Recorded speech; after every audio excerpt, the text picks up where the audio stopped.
I believe that like when we organized the peace treaty, it was a movement.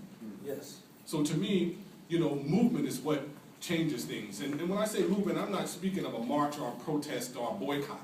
And not to say that those things didn't have their place and time, but I think that somehow those things have become distorted.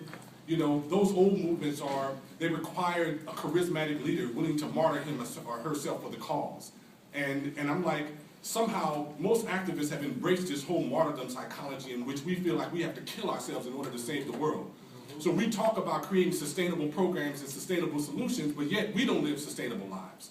We don't include ourselves in the frame that of the constituency that we're looking to change. So we have to engage ourselves as a part of the change that has to take place in the community. Because the world doesn't exist out here. The world is in here. When we shift our internal compass, the external purview changes. And that's the movement that I think that we have to engage, so that we have to have a collective frame in which we view, the solution through as well as the problem through. The conference in itself, is pushing violence as a public health issue.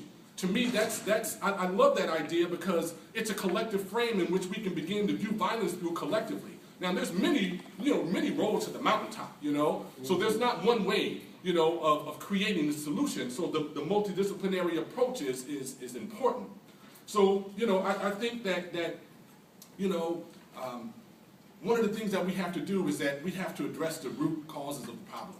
It's like through this collective frame. So, whether it's human rights or civil rights or social justice, all of these things, are, hinge on our ability to be able to reconcile the wounds in our own personal life.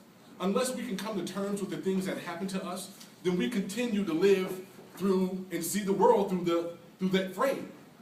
So it can't be a movement that's disconnected from ourselves. We can't be talking about gang intervention from the perspective of somebody else's problem. We have to talk about it from our own perspective. Because gang members are not somebody that's occupying our community. It's not some occupying force. It's our sons, our daughters, our aunts and uncles and grandmothers in some cases. This is us, and so therefore we got to shift the frame. We have to include ourselves as a part of the constituency that needs to be affected. That's right. So I just want to show, actually stand up. Anyone who's been touched by homicide, please stand in the room.